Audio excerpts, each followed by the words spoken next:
Les éditions lelivreaudio.com, en collaboration avec le site internet techno-science.net, présentent le numéro 12 des actualités techniques et scientifiques en version audio. Merci pour votre écoute. Sommaire. Le sillage des bateaux similaire à celui des avions supersoniques.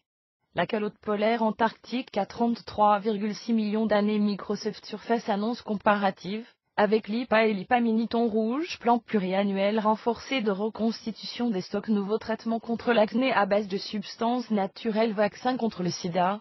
L'espoir renaît. Surpoids. Mon ami, mon bouclier. Étude sur la consommation de féculents en France. Rétro 1932. Recettes de la vie pratique. Et LXV renforce progressivement son authentification. Un nouveau détecteur de lumière pour le futur télescope à neutrinos KM3 net. Des escargots africains géants prolifèrent en Floride. Comment la rapamycine ralentit la croissance cellulaire. Une nouvelle méthode pour détecter la virulence des cancers. Le très grand télescope de l'ESO célèbre 15 années de succès. Une bactérie serait à l'origine des lombalgies chroniques. Un bioplastique antimicrobien faire danser la qualité des eau de baignade européenne en constante amélioration. Le danger de la consommation de riz pour les enfants. Physique postée par Adrien le mardi 28 mai 2013 à 12h00. Le sillage des bateaux similaire à celui des avions supersoniques. Cône supersonique. Sillage des bateaux. Un chasseur américain passe le mur du son au-dessus du Pacifique Canaroo bateau. Les objets se déplaçant à la surface d'un liquide créent un sillage de vagues formant un V.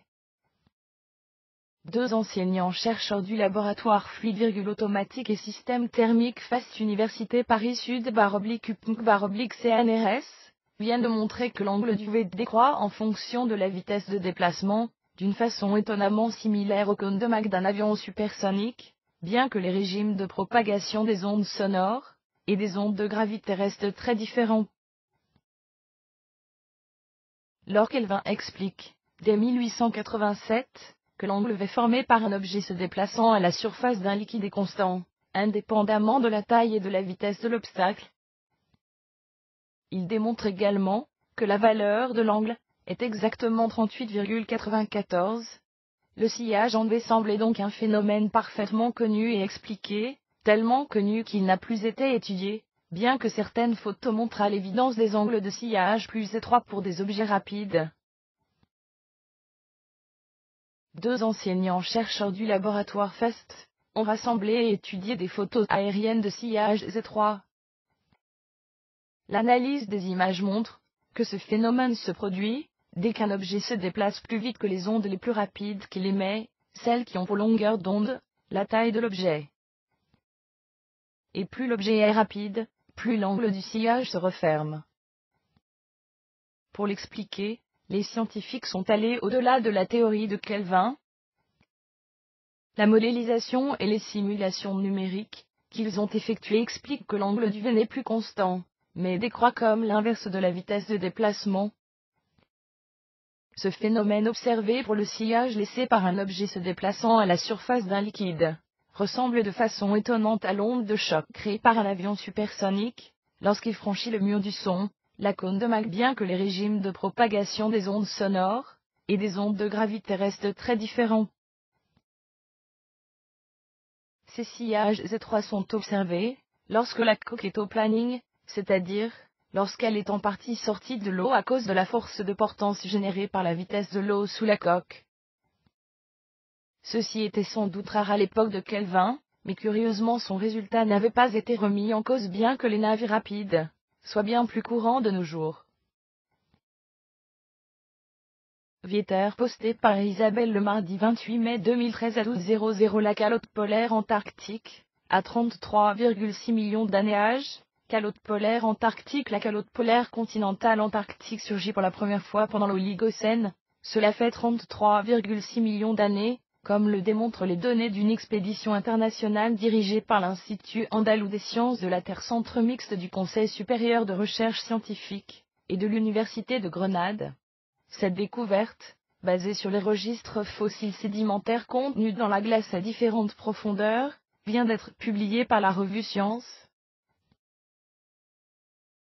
Bloc de glace dans les eaux côtières antarctiques.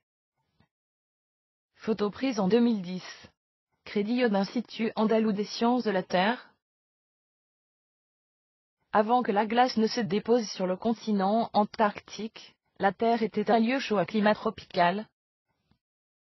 Dans cette région, le plancton offrait une grande diversité jusqu'à ce que la glaciation réduise ses populations à celles capables de survivre dans ce nouveau climat.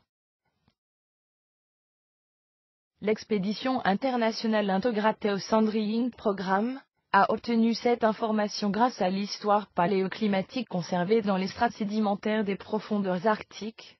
La chercheuse de l'Institut andalou des sciences de la Terre, Carlota Scutia, leader de l'expédition, a expliqué que le registre fossile des communautés d'organismes, dinoflagellés, reflète une forte diminution et spécialisation des dites espèces produites lors de l'établissement de la calotte glaciaire. Et, avec elle, des saisons marquées par la formation et la disparition de la banquise de glace. L'origine de la calotte polaire continentale antarctique marque le début du fonctionnement de ces communautés planctoniques qui perdurent encore aujourd'hui. Cette couche de glace s'associe à sa banquise, qui a la partie gelée, qui disparaît et réapparaît en fonction de la saisonnalité du climat. D'après l'article, la disparition de cette banquise à l'approche de l'été antarctique marque l'augmentation de la production primaire des communautés planctoniques endémiques. La glace fondue libère les substances nutritives accumulées et postérieurement employées par le plancton. Madame Scutia indique que ce phénomène influe sur la dynamique de production primaire globale. Depuis que la glace occupa le continent antarctique pour la première fois, et provoqua la spécialisation de ces communautés de dinoflagellés, ces espèces ont changé et évolué jusqu'à nos jours.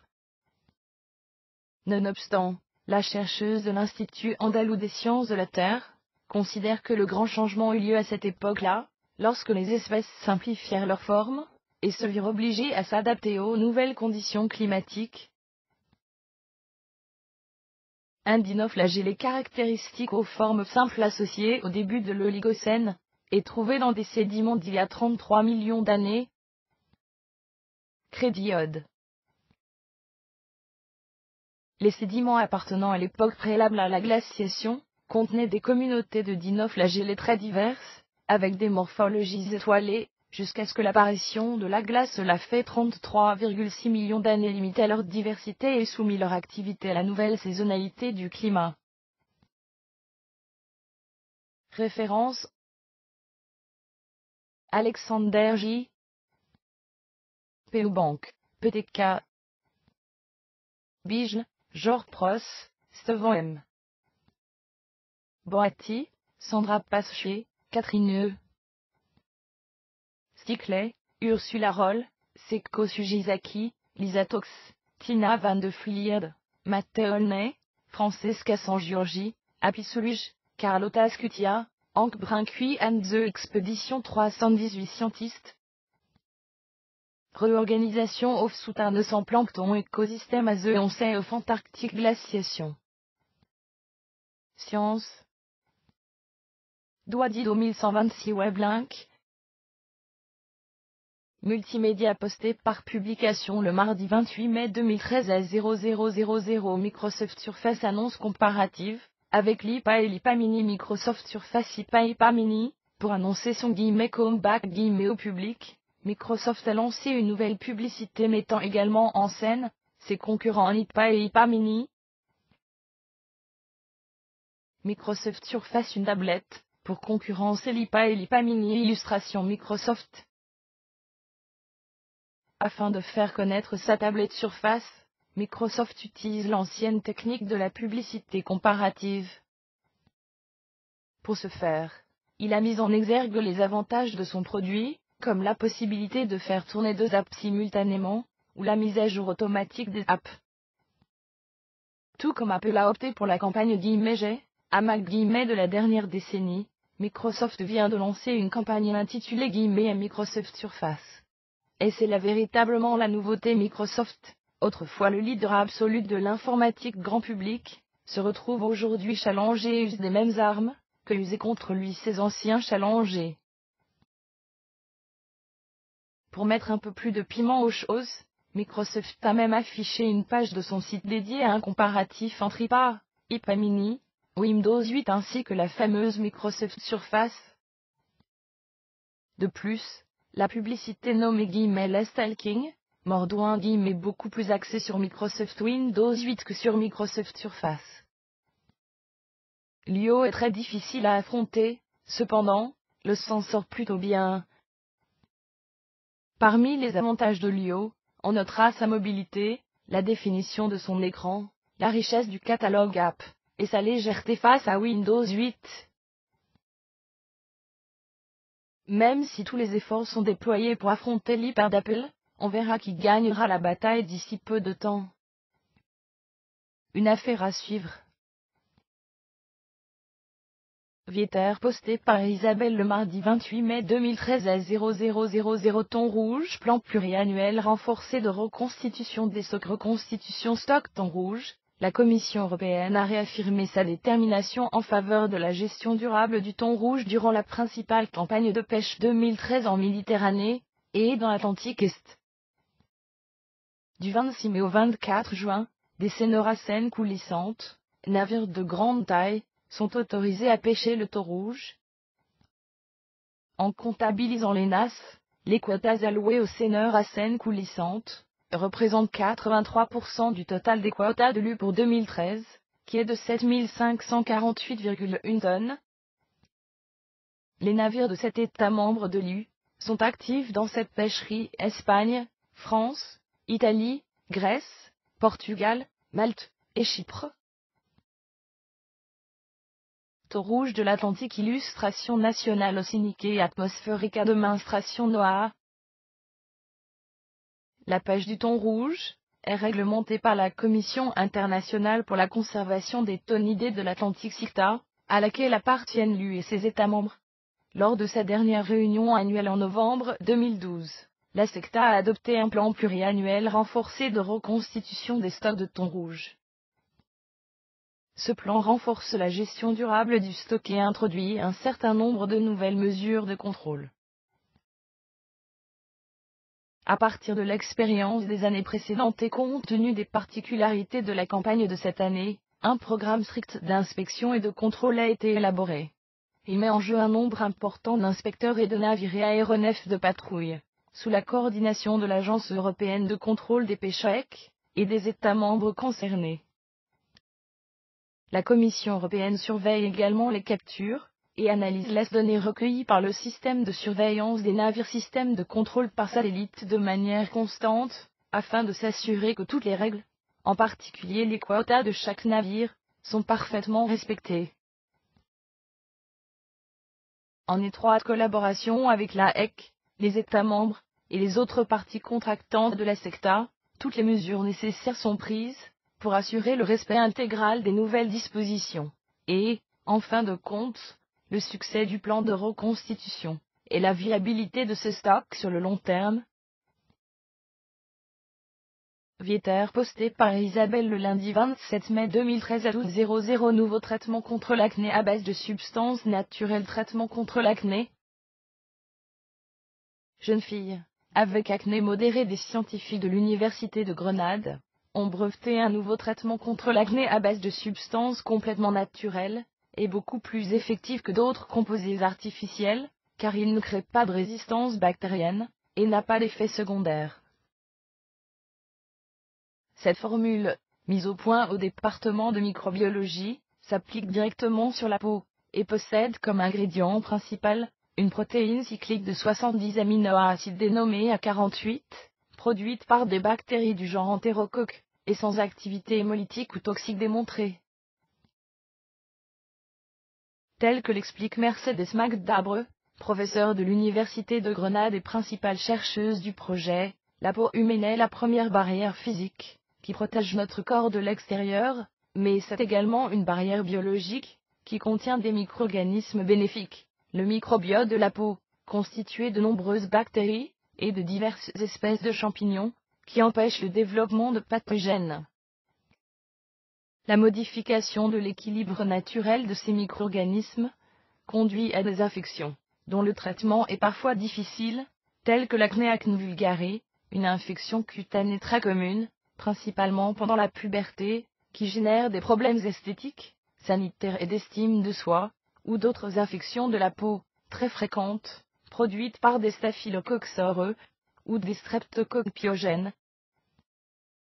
Traitement peu effectif, la bactérie dénommée Propionibacterium acne est la responsable de cette infection, lorsqu'elle se développe de façon incontrôlée dans des aires, où se produisent d'abondantes sécrétions sébacées.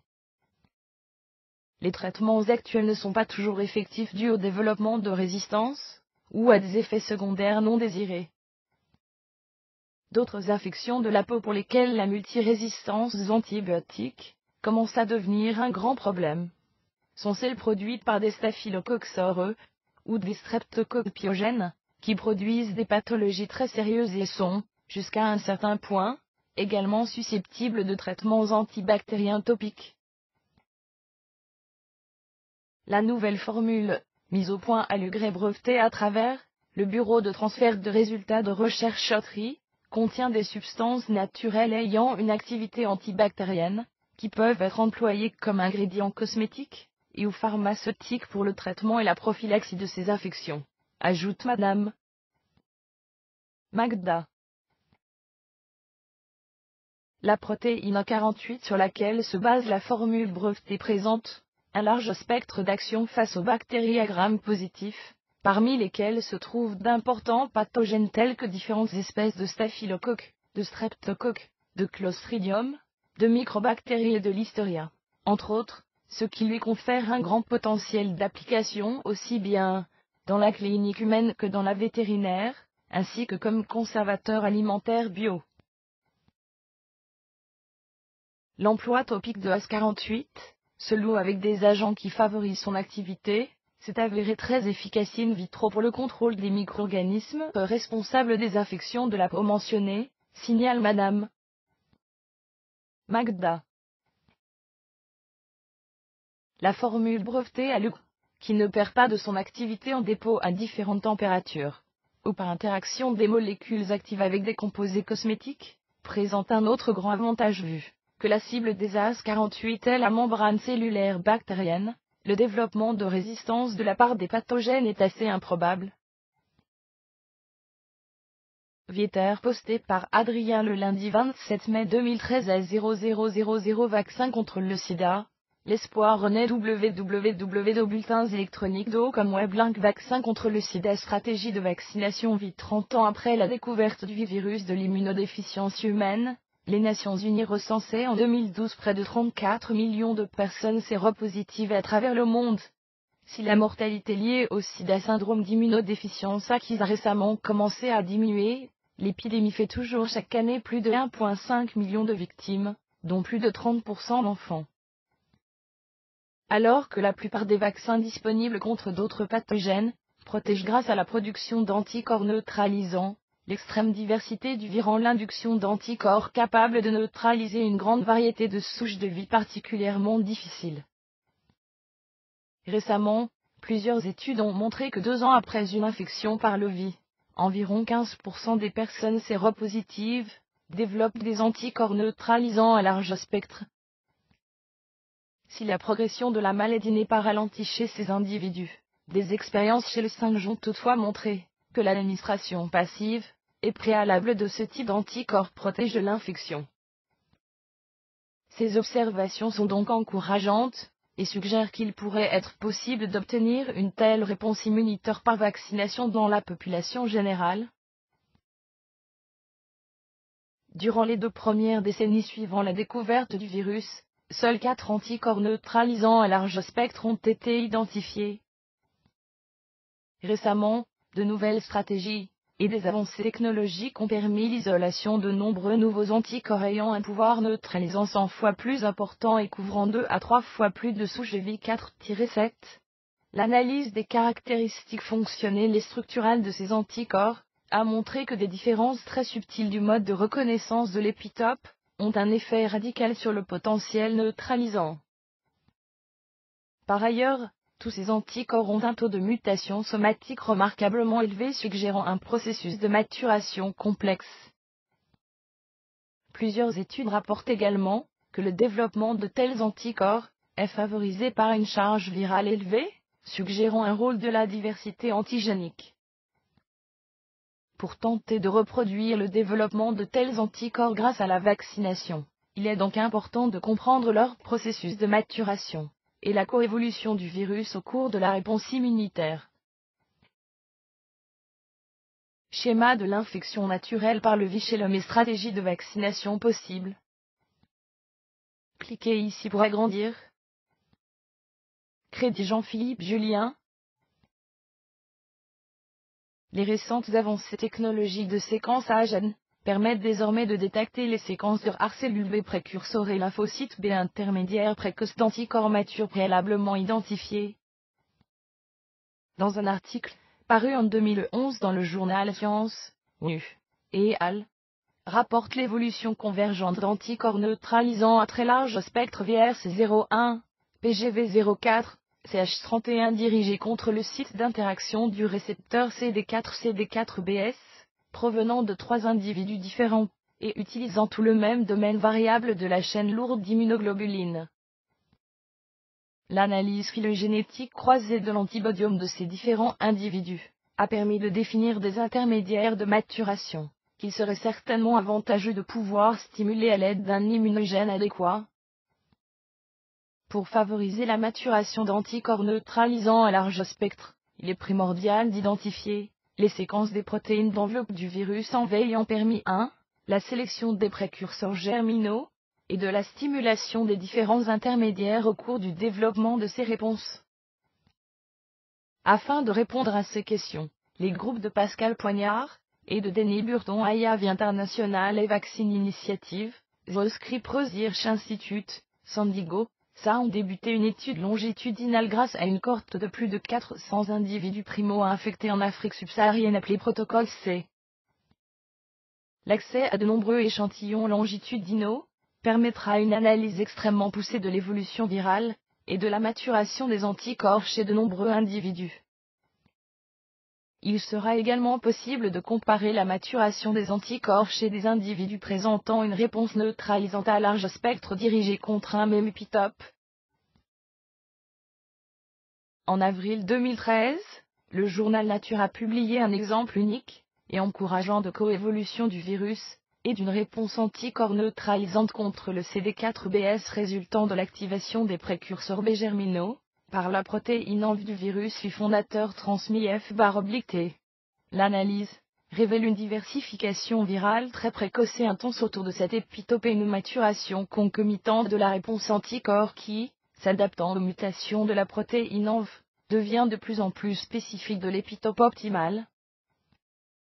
Cet exemple est d'autant plus intéressant que la maturation de ce nouvel anticorps neutralisant est bien moins complexe que celle des anticorps du type VRC01. Nécessitant beaucoup moins de mutations hypersomatiques, il pourrait être plus facile à induire par la vaccination. Il est désormais clair que l'évolution du virus, cherchant à échapper au système immunitaire, guide la maturation des anticorps largement neutralisants de manière très spécifique vers la reconnaissance d'un épitope minimal conservé. Ces travaux suggèrent que l'immunisation, avec des protéines en vue de séquences similaires à celles des mutants d'échappement successifs, qui ont permis la maturation de cet anticorps, pourrait conduire au développement d'anticorps neutralisants à large spectre par vaccination. Cependant, la très faible affinité des précurseurs germinaux pour la majorité des protéines env est une des principales raisons avancées pour expliquer la rareté de ces anticorps neutralisants. En effet, il est possible que les molécules env ayant initié la maturation de ces réponses d'anticorps neutralisantes à large spectre soient issues de virions rares non viables et non productifs, sondés par le système immunitaire, mais qu'il sera extrêmement difficile de détecter, et par conséquent d'utiliser, en tant que vaccin. Pour anticiper ce problème, Jardine, Julien, Moni et al. décrivent dans une étude indépendante parue dans le journal Science, la construction d'une molécule d'env artificielle capable d'interagir avec des précurseurs germinaux des anticorps à très large spectre du type VRC01. Ce groupe, mené par Bill Schief The Scrip Research Institute, San Diego, SA, a utilisé une stratégie computationnelle, biophysique, structurale et biologique visant à cibler directement une sous-population de cellules B naïves germinales précurseurs d'anticorps neutralisants de la famille VRC01. Cet article détaille la conception d'une nanoparticule protéinaire, qui combine 3 modifications remarquables. 1. La reconstruction de la surface de la glycoprotéine env native du VI, pour accentuer l'exposition du site d'interaction avec l'anticorps. 2. La mutation de 8 acides aminés clés, dont 4 à l'interface, pour améliorer l'affinité de l'anticorps germinal envers cette molécule. Et 3. Le greffage de 60 copies de cette molécule sur une nanoplateforme protéinaire pour mieux stimuler les récepteurs des cellules B naïves germinales. Cette nanoparticule protéinaire sera prochainement testée pour sa capacité à activer une réponse spécifique de cellules B naïves germinales dans le cadre de vaccination. Malgré le potentiel énorme que représente la possibilité de cibler directement une sous-population de cellules B germinales lors de vaccination, il convient également de guider la maturation de ces lymphocytes, pour qu'ils génèrent des anticorps neutralisants à très large spectre. À cette fin, il sera certainement nécessaire de présenter une molécule répliquant le plus possible la conformation native du trimère sur le virus. En effet, il a été récemment démontré pour l'anticorps neutralisant à très large spectre PG9, que même si la majorité des interactions avec la protéine env se font avec un seul protomère du trimère, le trimère lui-même est essentiel pour présenter de manière adéquate toutes les régions reconnues par l'anticorps. Ce travail publié dans PNA par Julien, Lee, et al. Est mené par André War et Ian Wilson The Scrip Research Institute, San Diego, SA, décrit également l'élaboration d'une molécule trimérique soluble, considérée à ce jour comme une des meilleures reproductions du trimère dans la surface du virus. Cette molécule intéressante est actuellement en cours d'étude, en tant que vaccin. À terme, la vaccination contre le VI nécessitera probablement la combinaison d'antigènes, comme ceux décrits dans cette brève, soit en cocktail, soit en administration successive, pour guider les cellules B tout au long de leur maturation. Finalement, la conception de molécules capables d'interagir avec des anticorps neutralisants à large spectre, et leurs précurseurs n'est pas une fin en soi. Pour obtenir un vaccin et induire des réponses neutralisantes à large spectre, il faudra que ces molécules soient combinées à d'autres composants capables d'activer d'autres effecteurs du système immunitaire tels que les cellules T, pour générer une réponse immunitaire efficace et durable contre le VI. La génération de molécules qui miment le virus, comme celles rapportées ici, sont cependant un premier pas crucial, et constituent une avancée significative dans l'élaboration d'un vaccin contre le VI. Le vaccin est peut-être enfin à notre portée. Autre sujet posté par Adrien le lundi 27 mai 2013 à 0000 surpoids mon ami, mon bouclier surpoids et mon cri protection amicale. L'étude met en valeur l'importance du contexte relationnel dans les difficultés vécues par les enfants qui sont en surpoids. Photo et stock photo. Selon une nouvelle étude, les adolescentes qui sont l'objet de railleries en raison de leurs problèmes de poids seraient plus susceptibles d'être insatisfaits de leur image corporelle, ce qui, par ricochet, augmenterait leur sentiment dépressif. Mais, bonne nouvelle, ce cercle vicieux serait brisé par des relations d'amitié sincères, où l'intimité, le fait de se dévoiler, d'être en mesure de partager ses difficultés, agirait comme facteur protecteur en réduisant la probabilité que la victimisation entraîne un accroissement des humeurs dépressives. Les échanges avec un bon ami permettent de mettre en perspective les commentaires négatifs des pairs, de leur accorder moins d'importance, affirme Stéphane Quentin, professeur au département de psychoéducation et co-auteur de cette recherche menée avec le professeur Ian E. Adam, de l'Université de Cincinnati, et publiée dans The Journal of Early Adolescence. Pour parvenir à ces résultats, Ils ont étudié une cohorte de 610 élèves de première secondaire issus de 2 écoles de la région montréalaise. Un peu moins du quart d'entre eux étaient considérés en surpoids selon le calcul de leur indice de masse corporelle. Tous ont été questionnés sur la qualité de leurs relations amicales. Stéphane Quentin. Plusieurs études ont démontré que les enfants qui ont un problème de poids sont plus à risque d'être persécutés, et qu'ils réagissent sans doute plus négativement à cette situation. Le lien entre la victimisation et l'augmentation des sentiments dépressifs est d'ailleurs beaucoup plus fort chez ces jeunes que dans le reste de la population, mentionne M. Quentin. Comme les chercheurs l'ont confirmé, ce lien s'explique par le fait que la victimisation renforce l'insatisfaction que ces adolescents entretiennent quant à leur image corporelle, ce qui alimente leur détresse psychologique.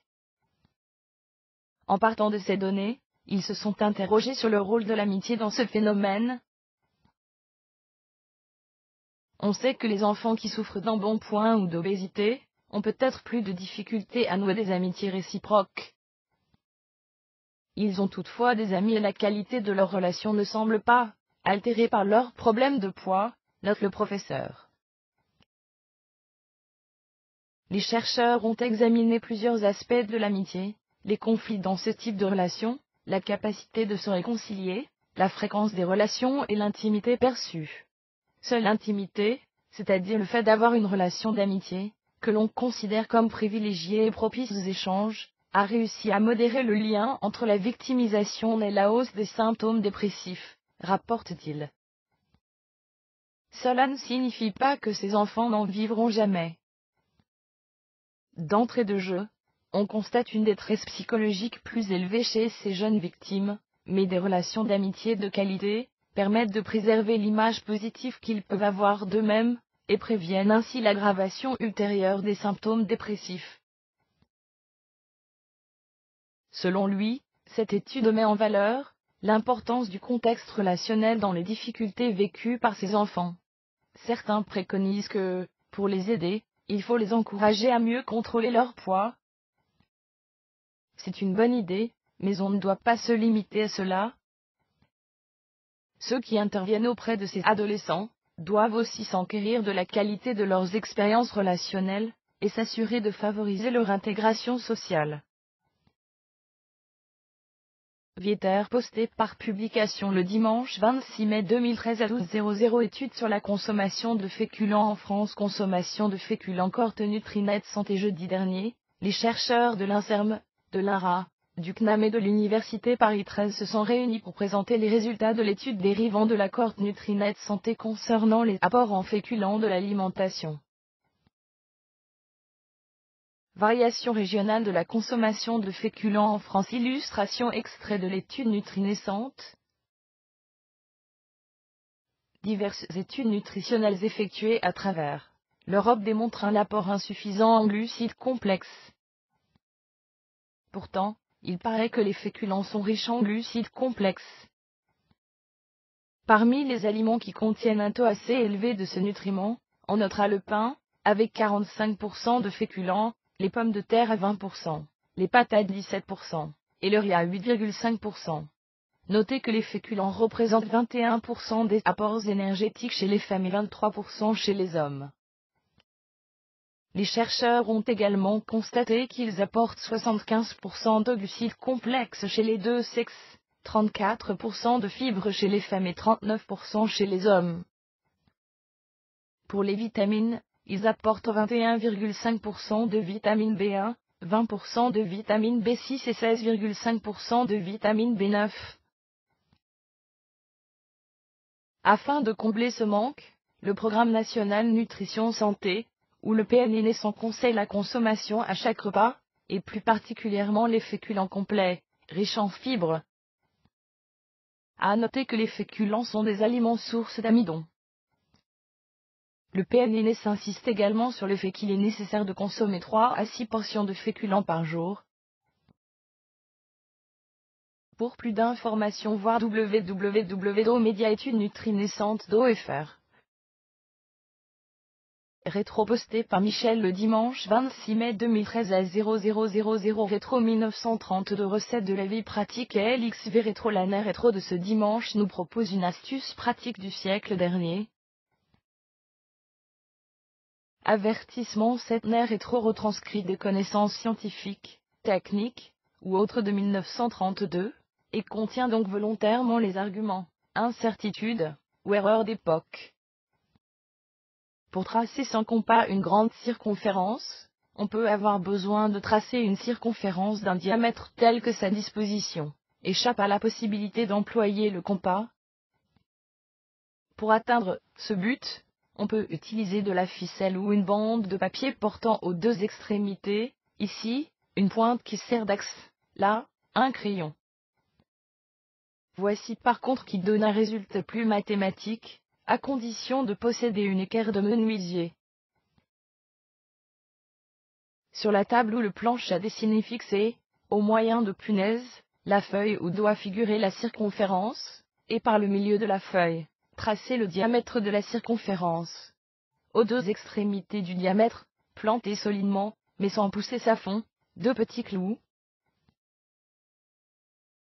Ajustez l'équerre de telle façon, que ces deux branches embrassent les deux clous, et y soient nettement appuyées. Dans l'angle formé par les deux branches se trouvera précisément le point par lequel doit passer la circonférence. Dans ces conditions, quelle que soit la place occupée par l'équerre, pourvu que ces deux branches restent appuyées aux deux clous du diamètre, le point marqué sera toujours placé sur la ligne de la circonférence.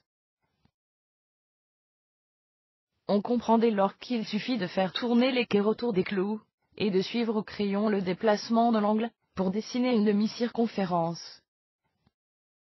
Dans chacun des angles dessinés par les déplacements successifs de l'équerre, vous marquerez un point et cette suite de points jalonne votre courbe. On obtiendra la seconde moitié par le même procédé.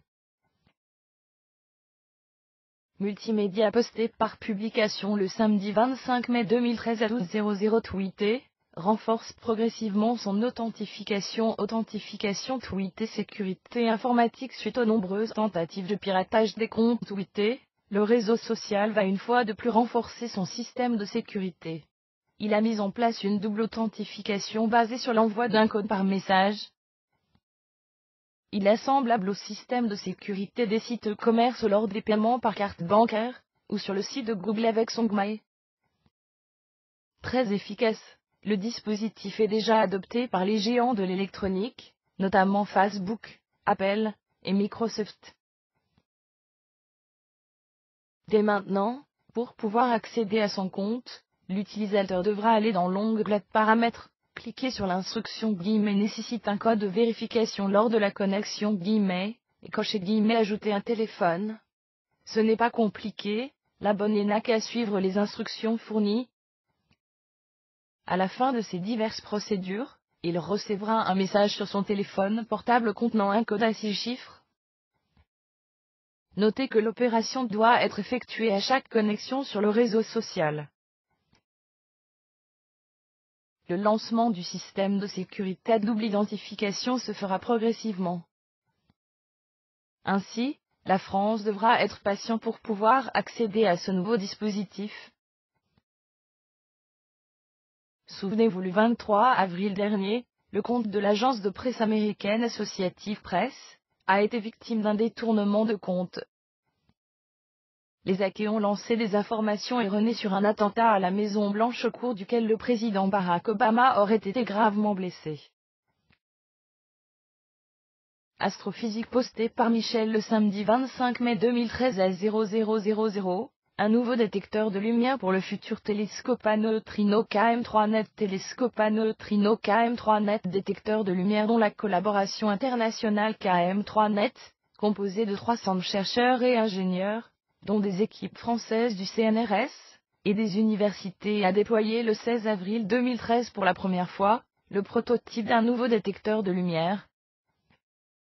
L'opération, effectuée avec succès sur Antare au large de Toulon, dans le cadre du projet MEUST, marque la validation de l'utilisation de ce type de détecteur pour le futur télescope à neutrinos KM3net. Le DON prototype de KM3net installé sur la ligne instrumentation d'Antar lors de son déploiement en mai. Crédit Antar/KM3net.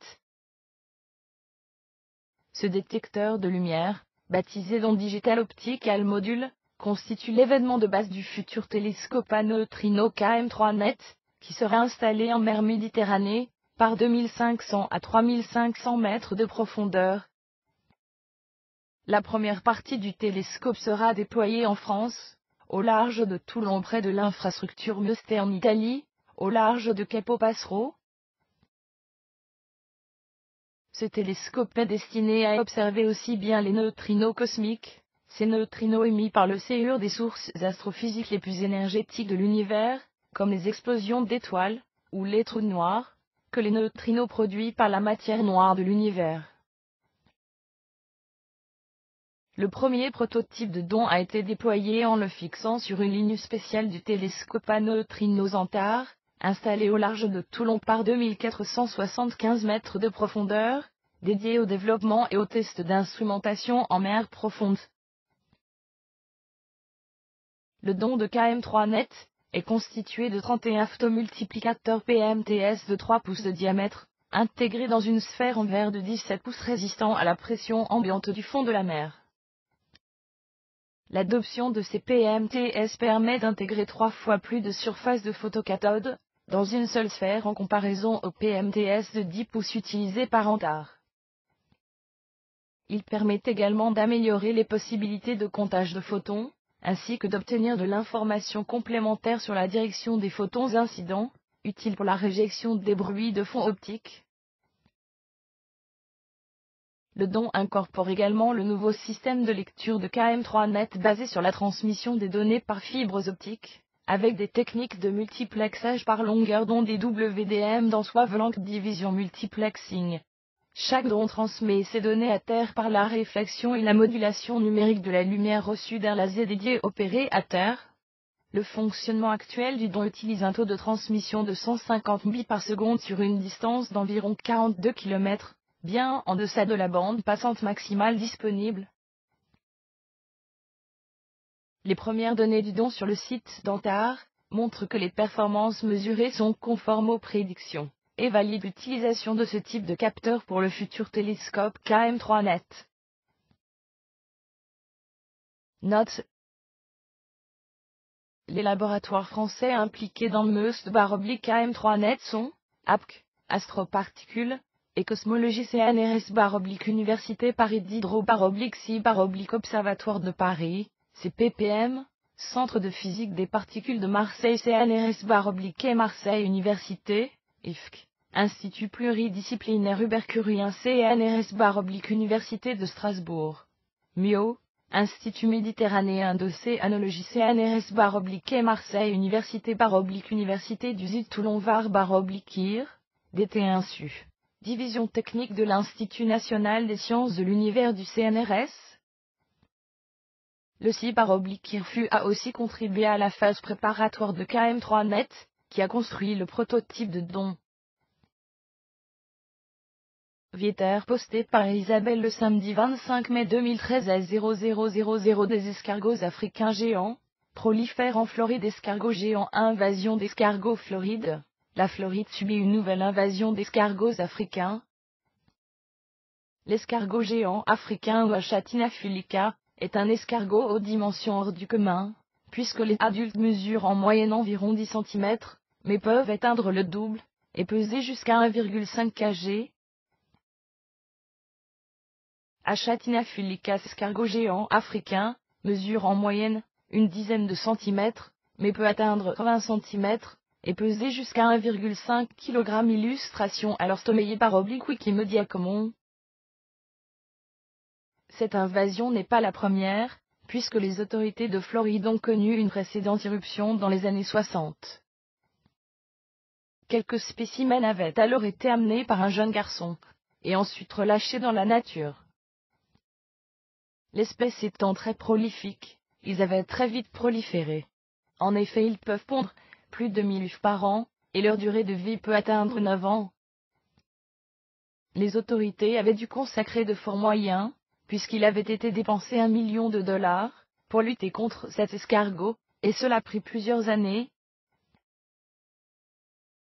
La présente invasion date de plus d'1 an. Le premier spécimen ayant été signalé en septembre 2011 d'après les autorités. Depuis 7 un millier d'escargots par semaine qui sont ramassés. Nous avons besoin de votre aide, pour rechercher et signaler cet envahisseur indésirable, tel est l'appel lancé par le secrétaire à l'agriculture de Floride, Adam Putnam, dans un message d'intérêt public récemment publié. D'après les autorités, l'escargot géant affecte non seulement l'agriculture, mais aussi est un risque pour la santé des habitants, car il est porteur d'un parasite qui transmet la méningite aux humains, l'angiostrongyl cantonensis. Il s'agit d'un nématode dont l'adulte parasite les artères pulmonaires du rat. Les larves peuvent évoluer chez l'homme en donnant la méningite angiostrongylienne à éosinophiles. L'hibernation rend par ailleurs plus difficile l'extermination de cet animal, dont il est interdit d'en importer sans autorisation aux États-Unis.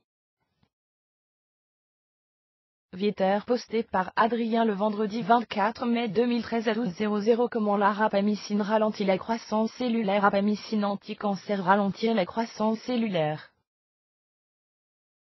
Dr.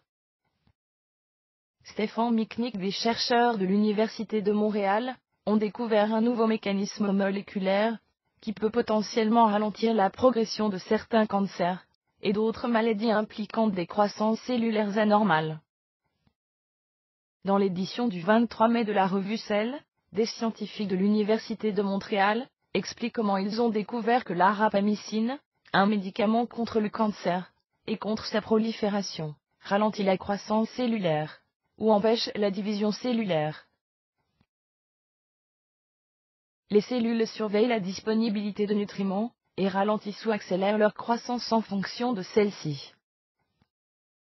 Targeoff rapamycin aurait une protéine clé ayant pour rôle de surveiller la disponibilité de nutriments, mais nous ne savons pas en détail comment cette protéine fournit des signaux en amont, pour contrôler la croissance, explique le Dr Stefan Michnik, auteur principal et professeur au département de biochimie de l'Université de Montréal. Il ajoute que nous étions surpris de trouver que TOR s'inscrit dans un circuit qui contrôle l'arrêt de la division cellulaire, qui à son tour module le message d'ARN, qui code pour un régulateur cellulaire clé appelé bécycline. En collaboration avec Daniel Zancluzan, professeur au département de biochimie de l'Université de Montréal, l'auteur principal, et l'étudiant au doctorat Vincent Messier ont découvert que lorsque les cellules manquent de nutriments, la protéine TOR envoie un signal pour arrêter la production d'un message chimique sous forme d'ARN, pour synthétiser la bécycline. Nous avons aussi trouvé que TOR agit à travers un intermédiaire insoupçonné, une protéine qui fait de petites modifications chimiques sur des protéines qui normalement stabilisent la bécycline, ajoute le Dr Michnik. Nous savions que la sous-nutrition et la rapamycine, un médicament qui imite la sous-nutrition, affectait la synthèse de bécycline, mais nous ne savions pas comment. Nos études mettent maintenant en relief un seul mécanisme, note le Dr Messier. Le Dr Zancluzan souligne que c'est une découverte importante ayant des implications sur notre compréhension de la façon dont un organisme normal interprète son environnement pour contrôler sa croissance, et ce fut une surprise de trouver un mécanisme qui fonctionne à travers l'ARN qui code une protéine régulatrice. Le Dr Michnik ajoute la rapamycine est une thérapie prometteuse pour certains cancers et autres maladies dévastatrices telles que la lymphangiolée-myomatose LAM, une maladie rare des poumons.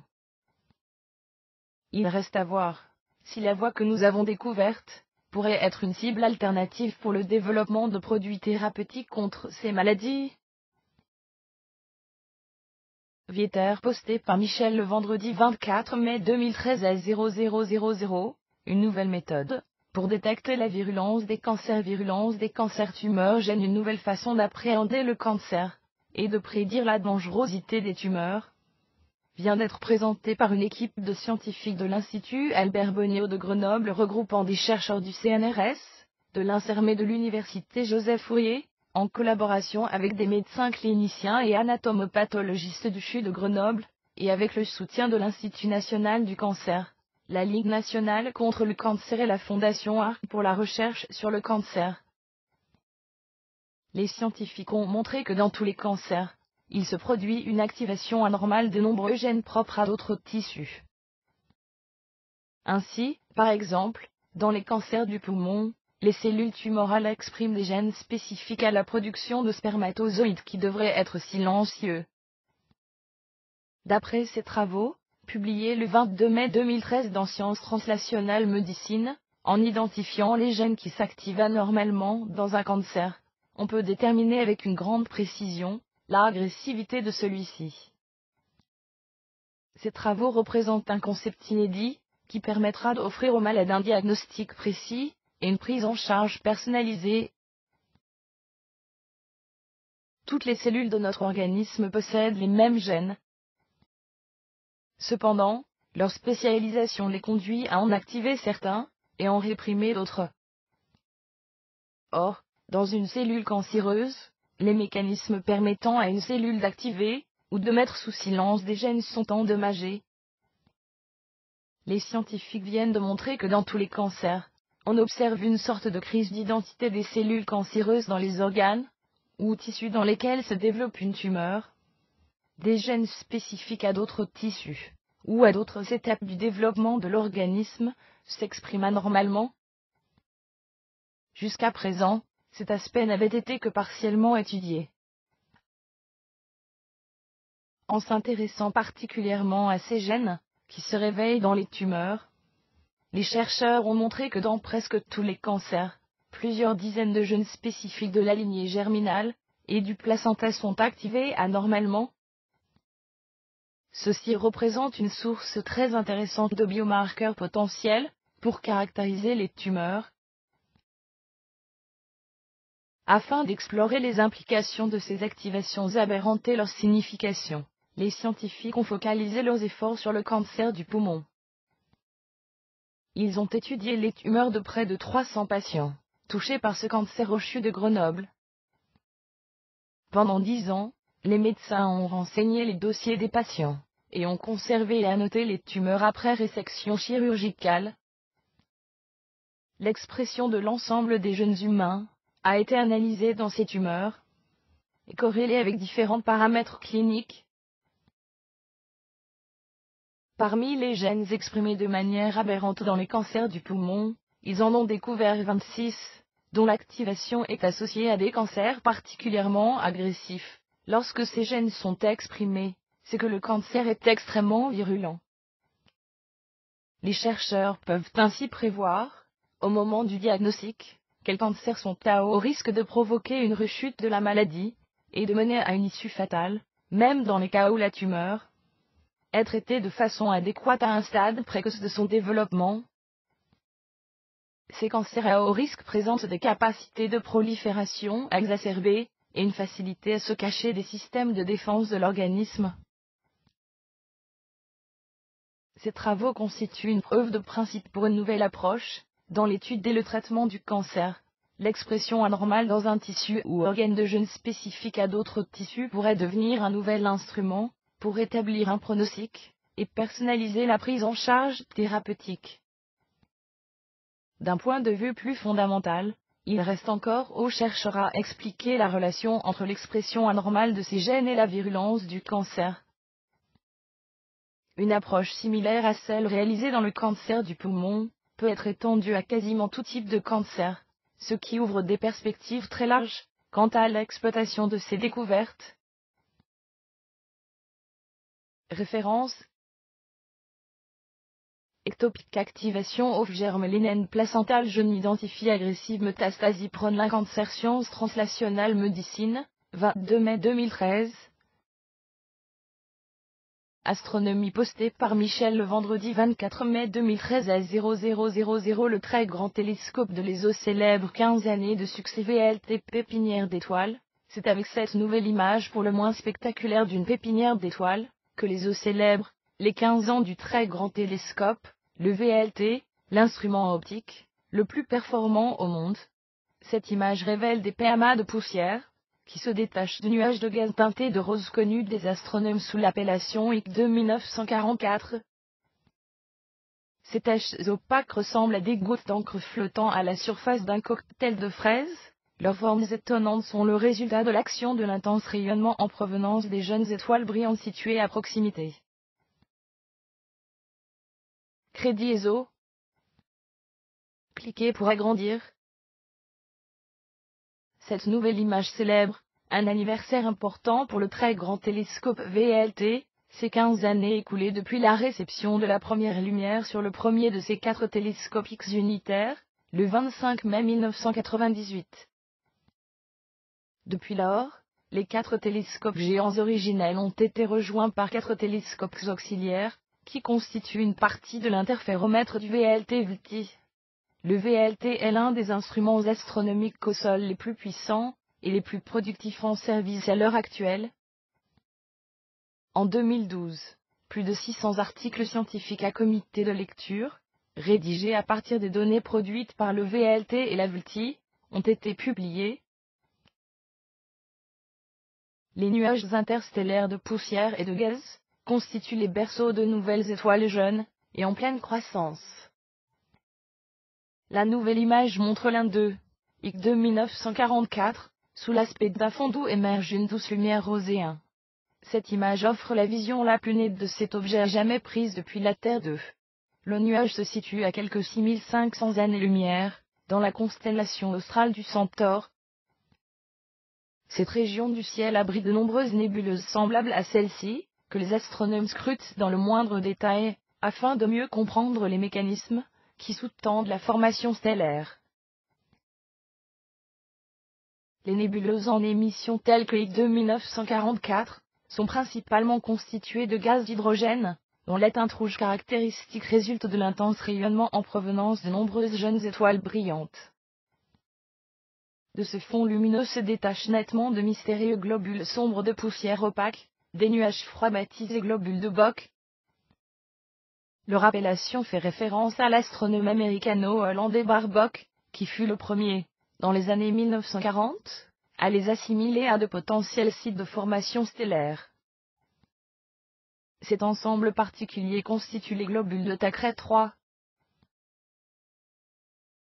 Bien souvent, les globules de Bock de plus grande dimension, situés dans des régions isolées, s'effondrent pour donner lieu à de nouvelles étoiles, mais ceux qui apparaissent sur cette photo sont soumis à l'intense bombardement du rayonnement ultraviolet en provenance des jeunes étoiles chaudes situées à proximité.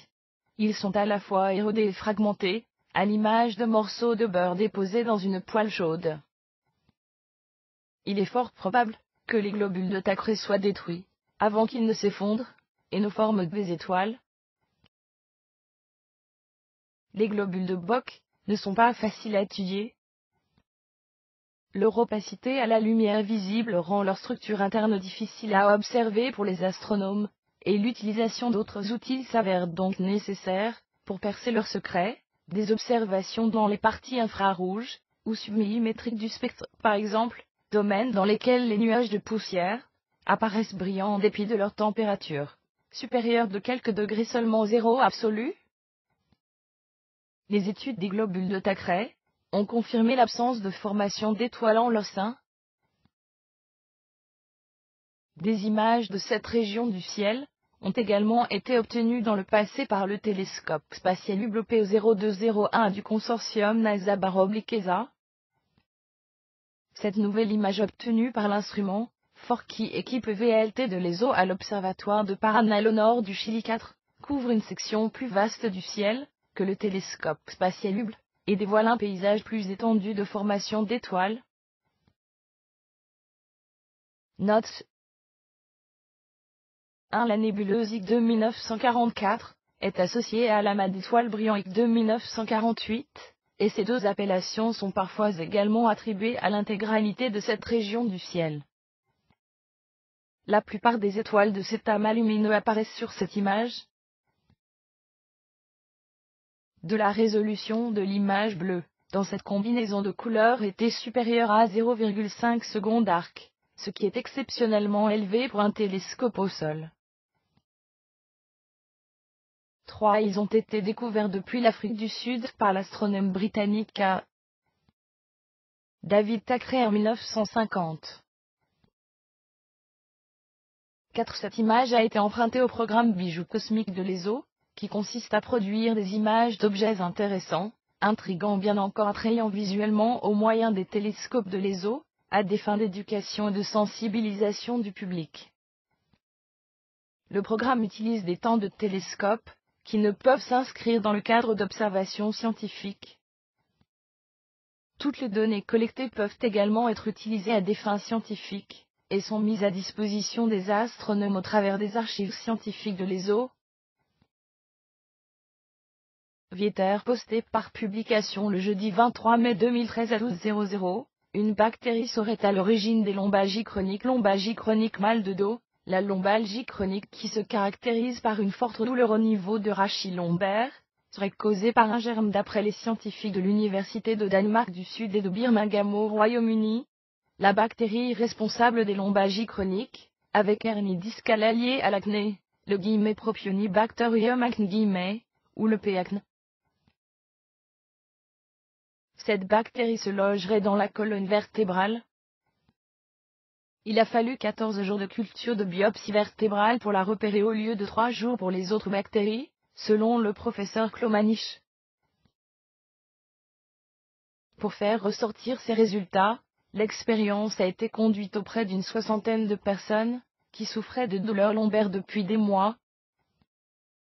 Ces personnes avaient subi une intervention chirurgicale pour une hernie discale. Pendant l'étude, les volontaires ont été répartis en 2 groupes. Le premier groupe prenait un placebo pendant 100 jours, et le second, un antibiotique actif sur le P. acne composé d'acide clavulanique et d'amoxicilline. À la fin du traitement, les chercheurs ont pu constater que les patients du second groupe avaient moins mal au dos qu'avant, soit environ 180 heures contre 448 heures avant l'expérience. Cette récente étude sera une aide inestimable pour les personnes qui souffrent de mal de dos chronique. Référence: antibiotiques traitement une patient 8 chronique low back pain vertébral bon edema modique type change, à double blind randomisé clinical contrôlé trial of efficacy, Anne B. Albert, Jean S. Sorensen, Brichette Christensen, Klomanisch. European Spin Journal, avril 2013, volume 22, issue 4, page 697 à 707. Physique postée par Adrien le jeudi 23 mai 2013 à 0000, un bioplastique antimicrobien www. Électroniques d'eau comme Weblink bioplastique antimicrobien Escherichia coli. Les chercheurs de l'université de Huelva en Espagne, en collaboration avec l'université de Séville, viennent de concevoir un nouveau type de bioplastique à base de protéines de gluten de blé, utilisant comme agent bactéricide l'huile essentielle d'origan. Au-delà de sa composition végétale, ce bioplastique antimicrobien est un agent bactéricide contre la Escherichia coli, une bactérie intestinale, que l'on retrouve chez les mammifères, et qui est très commune chez l'être humain. Escherichia coli. L'Europe génère chaque année plus de 192 millions de tonnes de résidus agricoles. Le marché européen du bioplastique quintuplera de taille en 50 selon la European Bioplastique. Le bioplastique est donc aujourd'hui une alternative industrielle d'intérêt, non seulement par sa capacité propre à se dégrader, avec peu d'impact sur l'environnement, mais aussi car sa fabrication emploie des résidus végétaux, qui remplacent des procédés liés aux hydrocarbures. Ces nouveaux matériaux sont conçus principalement à partir de protéines, de polysaccharides ou de lipides. L'intérêt dans les protéines végétales réside majoritairement dans le fait qu'elles sont des matières premières renouvelables, abondantes et peu coûteuses. Au sein de cette étude, les chercheurs se sont concentrés sur 2 matrices naturelles, les protéines d'albumine de F et les protéines de gluten de blé, dans lesquelles ils introduisirent respectivement de l'acide formique et de l'huile essentielle d'origan.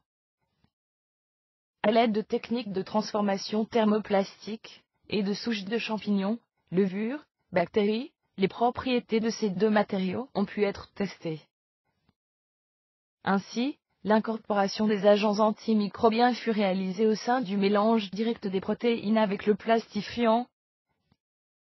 Les essais physico-chimiques ont rapidement mis en évidence les bonnes performances de ce bioplastique à base de gluten de blé en termes d'activité antimicrobienne.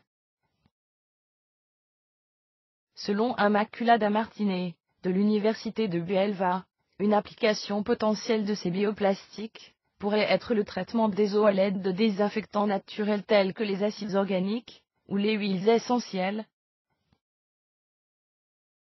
Vieter posté par Michel le jeudi 23 mai 2013 à 0000 faire danser la nanonucléotide chorégraphie. La revue Nature a fait état des travaux de M. Lapointe, dont la thèse de recherche-création incluait une performance mettant en vedette 30 danseurs professionnels. Au laboratoire d'écologie moléculaire et évolution de François-Joseph Lapointe, des chercheurs se penchent sur l'ADN de cougar, de loup et de salamandre. Mais l'endroit pourrait aussi accueillir, bientôt, des chercheurs en sciences humaines, dont le terrain est une scène de spectacle. Je m'intéresse de plus en plus aux recherches dans le domaine artistique, et je prévois recevoir une première étudiante diplômée en biochimie, qui veut s'orienter en danse pour son doctorat, signale le professeur titulaire du département de sciences biologiques de l'Université de Montréal, en poste depuis 1994. Le 24 avril dernier, la revue Nature faisait état de ses travaux qui marient l'art et la science dans un article intitulé Interdisciplinarity Artistic Memory. Ce scientifique intéressé par la généalogie évolutionniste a conçu une chorégraphie associant un mouvement précis à chaque nucléotide, pour que les danseurs puissent interpréter leur propre âne, écrit la reportrice Virginia Join. C'est que le chercheur a lui-même soutenu en 2012, à l'UQAM, une thèse de doctorat en études des pratiques des arts. En plus du savant volet méthodologique, la thèse de recherche-création incluait des performances devant public, dont une mettait en vedette 30 danseurs professionnels ou semi-professionnels. Le doctorant avait transposé en mouvement la suite des nucléotides tirés d'un échantillon de leur muqueuse buccale, une approche nécessitant l'approbation du comité d'éthique de la recherche de l'établissement et des formulaires de consentement signés. La chorégraphie, interprétée en 2009 à l'occasion de la manifestation Art souterrain de Montréal, évoquait des principes d'évolution connus comme la mutation génétique. Des individus, dont la séquence génétique différait ici et là, sur 350 lettres d'un de leurs gènes, faisaient des mouvements rompant l'harmonie du groupe. Ces mutants incarnaient ainsi les variations génétiques, à la base de la théorie de l'évolution de Charles Darwin. Faire converger art et science. François-Joseph Lapointe, l'universitaire danseur, a réalisé cette thèse dans une véritable perspective interdisciplinaire, de façon à intégrer une dimension artistique dans son approche scientifique. François-Joseph Lapointe n'est pas un universitaire qui joue d'un instrument de musique ou manie les pinceaux dans ses temps libres. C'est un professionnel qui tente de faire s'interpénétrer deux champs de pratique. Rompant avec la linéarité conventionnelle de la pratique scientifique, il a désormais deux voies d'accès vers la recherche. Résultat, il a fait au cours de la dernière année 4 demandes de financement, dans le secteur des arts pour une seule en sciences. Les articles en préparation sont du même ordre, et son équipe présentera en juin 2 projets de recherche et un congrès sur les réseaux complexes. L'un porte sur les réseaux de génomes, l'autre sur les réseaux artistiques. Le professeur Lapointe défend son approche paradisciplinaire, deux disciplines en parallèle, en soulignant que les artistes et les scientifiques utilisent leur cerveau de façon différente, et qu'il peut être productif de multiplier les occasions d'interpénétration, à condition de vaincre les idées préconçues tenaces de part et d'autre. Ce que j'ai trouvé le plus difficile au cours des 7 années, où j'ai travaillé à mon doctorat en danse, ça a été de faire face aux préjugés. Les artistes ont, en général, une assez mauvaise opinion des scientifiques, et ceux-ci le leur rendent bien, assimilant les artistes à des rêveurs pas sérieux ni rigoureux. Quand il a amorcé ses études à l'UQAM sous la direction de la chorégraphe Martine Époque, on a cru un canular. Le département des sciences biologiques a dû confirmer que le candidat était bel et bien professeur titulaire à l'UDM depuis 10 ans. Du côté des collègues, le choix de carrière de professeur Lapointe a été accueilli avec une bonne dose de scepticisme. Il est vrai que les évolutionnistes qui veulent faire danser le radin ne courent pas les rues. Sur les traces de Léonard de Vinci, c'est au département de danse de l'UQAM que François-Joseph Lapointe a soutenu sa thèse, à laquelle le jury a accordé une mention, en avril 2012. Examinateur externe, le franco-américain Roger Malina, lui-même astrophysicien au Centre national de la recherche scientifique en France et rédacteur en chef de la revue Leonardo, a beaucoup apprécié l'approche du professeur. Il y a quelques mois, il a chargé de rédiger une méta-analyse de quelques dizaines d'articles ayant pour thème la convergence des arts et des sciences. Il s'agit plus précisément des résumés de contributions ITPAP à une étude réalisée sous l'égide de la National Science Foundation et du National Endowment for the Arts. Les textes, en provenance de tous les coins du monde, sont très représentatifs des deux cultures, qui se trouvent ici confrontées. En bon taxonomiste, l'auteur a tenu à classer les textes signés par des scientifiques, puis ceux qui étaient de la main d'artistes. Un troisième groupe était formé des hybrides, soit de ceux qui sont à cheval entre les deux mondes. Sa conclusion: les hybrides pourraient former une nouvelle espèce de penseurs, qui affectionne cette double spécialité. La personnalité qui incarne le mieux ce type à Léonard de Vinci, qui était un grand maître en peinture, mais aussi un ingénieur, un anatomiste et un architecte de génie, commente le chercheur. Un peu comme les loups et les coyotes qui, issus d'un ancêtre commun, et qui peuvent aujourd'hui se reproduire en donnant des descendants fertiles, sont susceptibles de créer une nouvelle espèce, le chercheur qui fait bouillonner ces deux hémisphères cérébraux pourrait être le scientifique ou l'artiste de demain. Les conclusions de cette analyse, qui fera l'objet d'une publication savante, seront présentées à Washington DC dans une rencontre internationale. Malheureusement, le biologiste ne pourra pas y assister, puisqu'il sera déjà au Danemark, pour parler d'arrêt de science au musée de la médecine de Copenhague. Vieter posté par Isabelle le mercredi 22 mai 2013 à 12h00. La qualité des eaux de baignade européennes en constante amélioration. Pollution des plages. Qualité de l'eau. Selon le rapport annuel de l'Agence européenne pour l'environnement sur la qualité des eaux de baignade en Europe, 94% des sites de baignade de l'Union européenne sont conformes aux normes minimales de qualité de l'eau. La qualité de l'eau est excellente sur 78% des sites, et, par comparaison avec le rapport de l'année dernière, près de 2% de sites supplémentaires respectent les normes minimales. La qualité des eaux de baignade s'améliore en Europe. Chypre et le Luxembourg se distinguent, car tous leurs sites de baignade répertoriés présentent une excellente qualité de l'eau.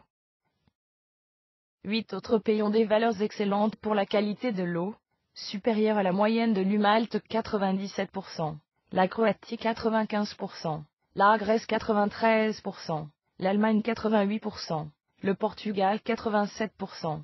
L'Italie 85%, la Finlande 83%, et l'Espagne 83%. Cette situation représente une amélioration, par rapport aux résultats de l'année dernière, avec le maintien d'une tendance positive, puisque la surveillance des eaux de baignade a démarré dans le cadre de la directive sur les eaux de baignade en 1990.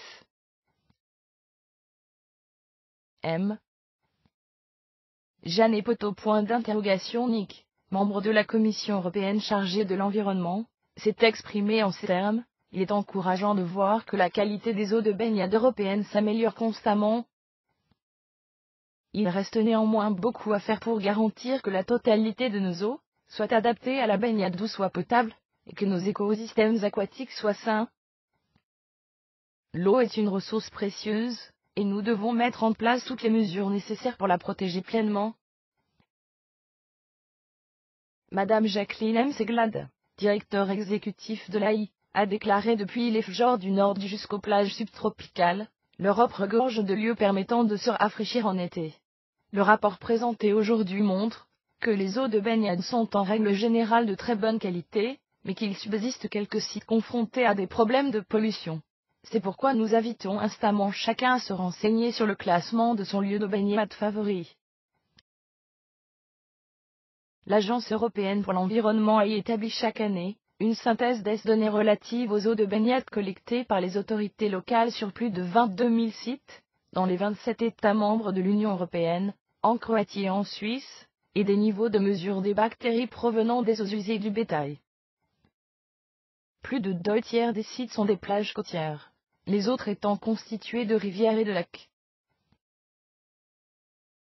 Chaque rapport annuel est fondé sur les données relatives à la saison balnéaire précédente, ce qui signifie que le rapport de cette année est une synthèse des informations collectées au cours de l'été 2012. En dépit de l'amélioration générale, le rapport de cette année révèle que près de 2% des sites de baignade situés au bord de la mer, des lacs et des rivières présentent une qualité insuffisante des eaux.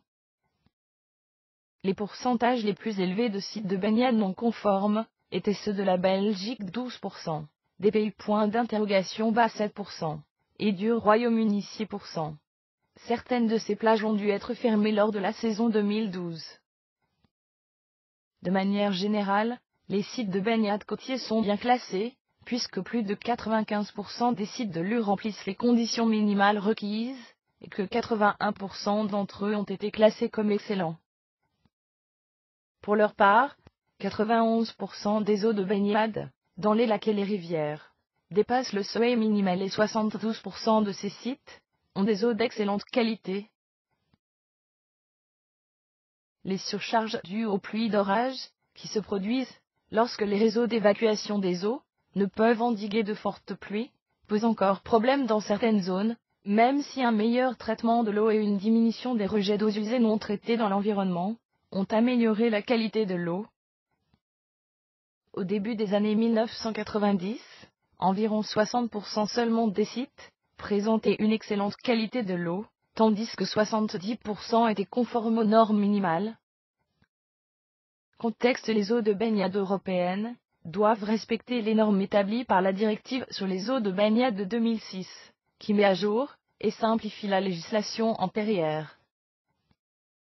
Les États membres de l'UE sont tenus de la mettre en œuvre d'ici décembre 2014.